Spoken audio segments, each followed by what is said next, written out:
Welcome back to my channel, Starbooze. For years, murmurs surrounded Karen. Carpenter's sad downfall was simply the pressures of fame, or was something. Something darker is happening behind closed doors right now. After decades of silence from her brother, Richard finally ends his silence. Validate the haunting rumors that fanshaves speculated about what for years. What happened to the angelic voice? That defined a generation. The truth is, more intimate, more emotional, more than anyone thought for decades, life and tragic death of Karen. Carpenters have been veiled. Speculation, particularly about her personal struggles and their role. Karen's closest friends in recent years. Richard, a brother and musical partner Carpenter, has come forward to address long-running rumors, many of which fans insiders suspected, but were never publicly confirmed until now. These confirmations don't just provide closure. They also answer long-standing questions. Emphasize the importance of empathy, mental health awareness, and the endurance need for supportive family dynamics in the face of personal turmoil. Karen Ann Carpenter was born in March. On February 2, 1950, in New Haven, Connecticut. A family that valued closeness relationships require hard work and creativity. She was the second child of Harold Agnes Carpenter went on to raise 2 children in the suburbs of New Haven. Richard was Karen's older brother, already showing signs of musical talent. At a young age, Karen was initially less focused on music. Her path was ultimately shaped by the family's Karen's love of melody and harmony. Early years were relatively quiet for her. Her family was middle class, and her parents instilled a strong work ethic in both. Their children, the Carpenters, were loving family. It wasn't until their move to Downey, California, in 1963, Karen's musical career really began. The Carpenters relocated. Searching for bigger prospects, as Harold, Karen's father, was employed at the job manage a rental company, but it was in California, and particularly in the Karen's real home is in the Downey suburb. My musical journey began as I grew up. Downey Karen's musical development began in an unexpected manner. While many would associate her with her iconic vocals, performances were actually her talent. For drumming that first drew her in, Karen was involved in the music industry at the time. She enrolled at Downey High School, where she joined the school's marching band, as she rapidly developed a fascination for drumming music. However, she did not immediately gravitate. Instead of singing, Karen's passion for rhythm and percussion overpowered her. Early years in music, Karen's drumming EQ was rapidly renowned for her abilities, naturally gifted with a sense of rhythm that was both precise and expressive. Despite her young age girl in a primarily male-dominated, in terms of music, she stood out, undeniable musicality. It was not merely Karen had an instinctive ability to maintain time, the ability to create a drum kit, instrument of emotional expression, although during this time, Karen had Richard began to notice something extra about his sister, or her voice of Richard, who had already been. I've been playing the piano since I was very small, continuing to pursue his musical interests, ambitions. He saw the potential. He wants the two of them to make music together. Inspired Karen to discover her voice. The dynamic that began to develop between them would prove to be one of the most important collaborations in pop music. History of Richard and Karen's musical. The collaboration started to take shape in Sincere. Around in 1966, they created a group named the Richard Carpenter Trio. At first, Karen, she was still most recognized for her drumming. She was only reluctantly persuaded to assume the role of leader. Initially, vocalist Karen did not want to. When she entered the spotlight, she was quiet. The shy young woman felt more comfortable. Behind the drum kit, her talent remained the main focus of her musical. However, Richard's contributions' persistence combined with Karen's ability. Her success came once she began singing. Frontwoman of the ensemble, the duo's early performances were centered on local clubs. During high school events, their sound was a distinctive combination of soft pop jazz and orchestral components courtesy to Richard's ability to arrange music with precision. In the early days, the duo was not yet known as the Carpenters. They had chemistry together, undeniable. Richard's arrangements were beautiful, refined, and Karen's voice was sweet, pure, and full of emotion, a great combination for the growing sound. They were producing together. Carpenters break into the profession. The music world arrived in 1969 when they signed with A&M Records through a key moment at which their demo tape drew the label's attention. Co-founder Herb Alpert. Richard had I wrote numerous arrangements that were unorthodox at the time, yet they hit a chord with Alpert, who saw great. The potential for the duo's sound existed at this point. They started to consolidate. Their image and musical identity are Richard became the chief arranger. Karen focused on her vocals in 1970. The Carpenters released their first. The song was included on the album Offering. Close to You became an instant hit. Karen's striking had a significant impact. The voice was emotionally resonant, a moment that would alter everything for Karen and Richard. Karen's voice taking center stage, their music became an instantly identifiable combination of rich harmonies produce a soft, symphonic pop tone. Lyrics tugged at the heartstrings of listeners. Despite the increasing success, Karen was frequently uncomfortable in the spotlight that was foisted upon her, unlike many of others. Contemporaries, Karen was never attached. Renown or public attention that came with it. She was a private person who took comfort in her close-knit relationship with Richard in interviews. Karen constantly mentioned how much she liked to stay behind the scenes and how nervous she felt while performing. In front of huge audiences, her shyness, this was an element of her personality. Since childhood was a defining typical of her public. Interestingly, Karen was often. In interviews, they are perceived as the silent one. Public appearances while Richard took on as the duo's spokesperson, dynamic, but it seemed natural to. Those who witnessed the siblings perform, Karen's genuine identity was also concealed.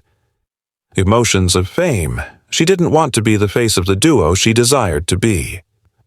A musician, plain and simple, yet as the public got more enthralled with the Carpenters, it became obvious that her voice has made her one of the most. Karen was one of the most popular vocalists of the day.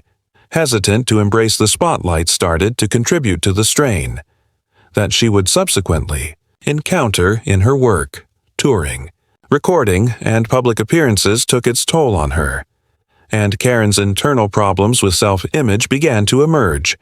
Despite her evident aptitude, she lacked confidence. Regarding her appearance and constantly, she desired perfection in her performance. These pressures will contribute to the personal problems she encountered in the years that followed, making her relationship with her fame difficult and strained, which manifested in her affection. Life led to her. Karen Carpenter's love life came to an end, an intimate and frequently painful aspect of her own experience as the world. I knew her as a beloved singer and a part. The Carpenters, the well-known musical duo, her romantic relationships were noticeable by loneliness, need, and a profound sense of insecurity is beneath the public character of Karen battled with her serene, beautiful image. With her self-esteem and her pursuit of abiding affection, careful scrutiny of her attractiveness and pressures of fame added a level of complication to her. Karen has an already unstable emotional state. personality characteristic carried over to her love life, where she frequently appeared unsure about herself and unclear about how to navigate. She longed for love and acceptance, despite her public. Success. Karen felt estranged from the universe of romance throughout the early Karen was in various times in her career. She has been romantically linked with a few men, but relationships were often short or unfulfilled one of. The early romances, Karen's relationship was with a man named Jerry Brown, was a high school sweetheart. However, little is known about the specifics of their connection, as her career took away her time and energy, spent touring, recording, and performing, left little space for personal relationships. Her fame combined with her insecurity made it tough for her to find a mate who understood her. Deeper emotional. Needs Karen's most publicized romantic. The relationship was with Thomas Burrus, real estate developer from Los Angeles area. They met in 1979 and began dating shortly thereafter. Burrus, Karen was drawn to someone 13 years older than her. Her attractiveness and the prospect of being with a famous star.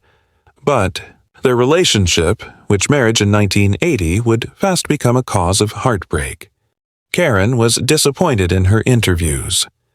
Karen discussed her relationship.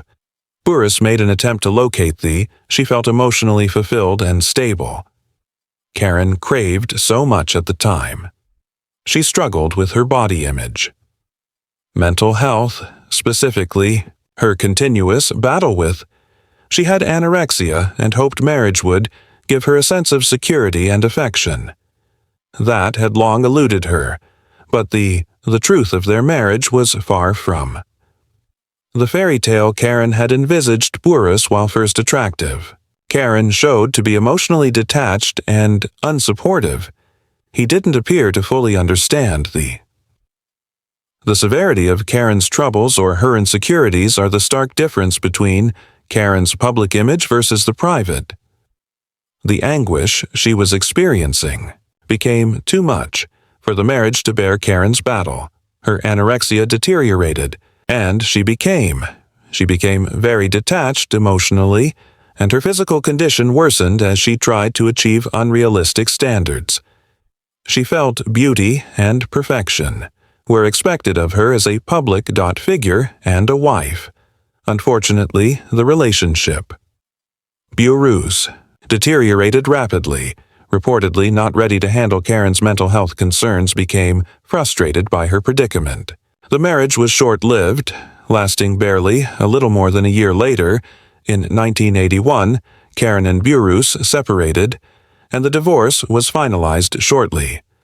Following the breakdown of the marriage was quite painful for Karen, adding to her sense of failure. Loneliness following her divorce from Burrus. Karen's romantic life was mostly quiet. She remained single for the most of the suffering she endured for the rest of her life. A failing marriage and its emotional toll. Her anorexia made it difficult. To open herself to new romantic relationships, possibilities she was left to cope with. A feeling of emotional emptiness. Compounding her persistent issues with, Karen had self-esteem despite her prominence. Often lonely, she confided in friends and family about her wish to discover lasting love. She felt that her appearance closely scrutinized by the public. She finds it challenging to form meaningful relationships, her skewed body image. Her fear of rejection prevented her from trusting others, and she frequently felt unworthy of affection. She desired the kind of connection that makes her feel entire. Yet it seemed to always come out of reach. Karen's emotional loneliness was also linked to her relationship with fame. While she enjoyed performing and singing, she became increasingly aware of the expense. Her popularity, the continual focus on her image, and the public's evaluation of her look made her feel even more isolated in many ways.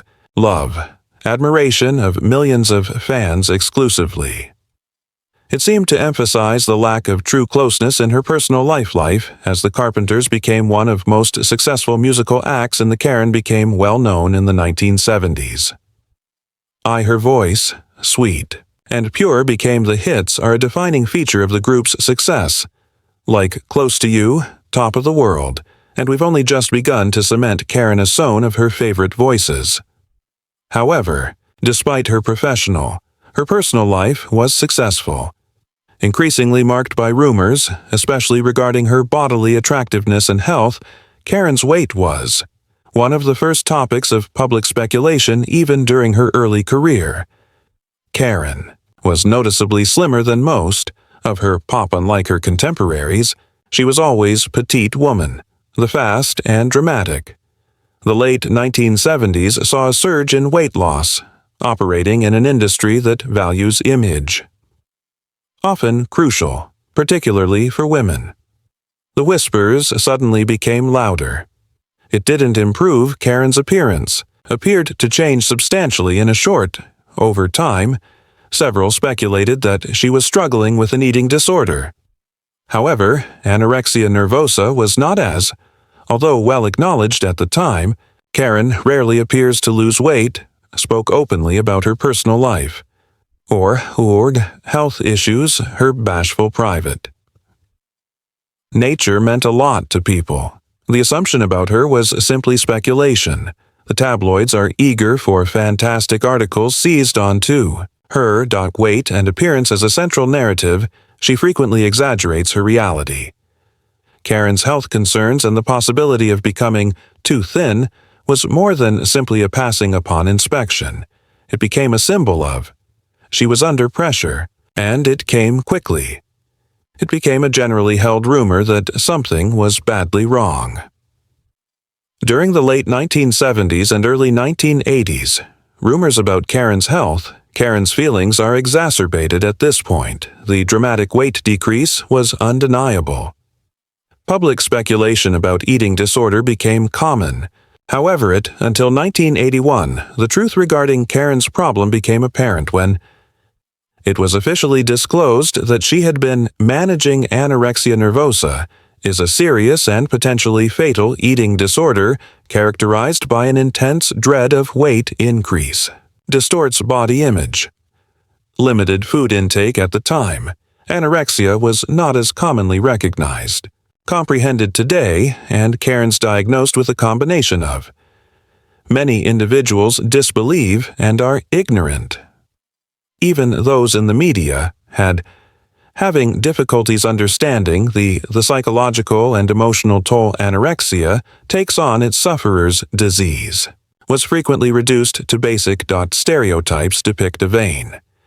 The star is fascinated with fame, preserving an idealized body type. Karen's problems were reduced to simple dismissive narrative just fueling, the rumor mill notwithstanding. Her ailment is real and terrible. The media frequently sensationalized her. Challenges in portraying Karen as vulnerable, of control, or perhaps use her weight loss as an aesthetic choice rather than recognizing the complexity of her psychological battles in interviews. Karen's thinness was occasionally handled as a curiosity, a source of fascination, rather than a sign of a bigger problem. However, the truth about Karen's condition, she was much more heartbreaking.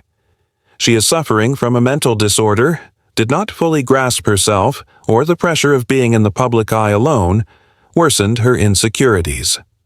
However, the public's focus was often, Karen's inner pain is reflected in her appearance. Sense of inferiority that she suffers with self-image and her anxieties of failing measuring up to an unachievable standard.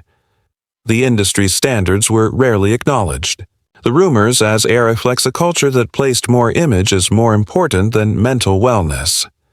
Rumors concerning her health sprang out of Karen withdrew from the public. She became increasingly reclusive, avoiding interviews and public appearances. This simply inflamed the rumors more. Silence rather than giving insight or understanding was viewed as a mystery. Fans and media alike were desperate. to solve it in this atmosphere of Karen's mental health is constantly speculated about. Her health continued to deteriorate. Richard, her brother, had been her closest confidant and the person who was most.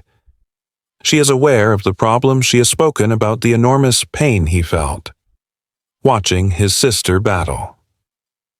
Richard had always been anorexic. He knew she was protective of Karen, not only a star who couldn't handle. Instead of feeling pushed, he noticed someone who was tremendously touched by the expecting to be perfect and vulnerable to reconcile her own image with what the world saw. Karen felt a lot of pressure to fit a certain image. She sensed it every time. I don't think she ever felt like that. Richard explained that it was good enough. In an interview years after Karen's death, subsequently clarified that the rumors about her being a perfectionist, she was obsessed with her weight. Part misinformed. The truth was that Karen was fighting. Her personal demons and those around her, Richard had to deal with. The agony of seeing her struggle while trying to protect her. Privacy in February 1983. Karen Carpenter unfortunately died at the age of 32 due to consequences of heart failure. Due of her anorexia, she died. Many people were surprised, but in retrospect seems unavoidable, considering the toll illness had taken over her body. However, rumors about Karen's health did not cease with her death, evolved into a broader conversation regarding the negative impacts of celebrity culture, the pressure put on women, towed here to unreasonable beauty standards, and the stigma surrounding mental illness. In the years after her death, many have attempted to discover the truth behind the rumors and myths regarding Karen's life. Richard, in particular, has endeavored to explain the details. Despite his sister's hardships, he's expressed his sentiments of guilt and regret and anguish throughout the years, explaining, while he tried to be supportive, I did not fully comprehend the depth of Karen's suffering till it was too late. The rumors surrounding Karen Carpenter's health may never truly be revealed the truth about her problems and how those struggles were exacerbated by the media and public. Perception has become a crucial component, a discussion about the dangers of celebrity culture and the need for increased compassion and knowledge of mental health concerns. As we reflect on Karen's trip, it's crucial to understand that behind every public figure is a private individual facing. Their conflicts are typically fought in silence. Understanding and compassion are essential, not only toward the stars we revere, but also toward those in our personal lives who may be battling in ways we can't see.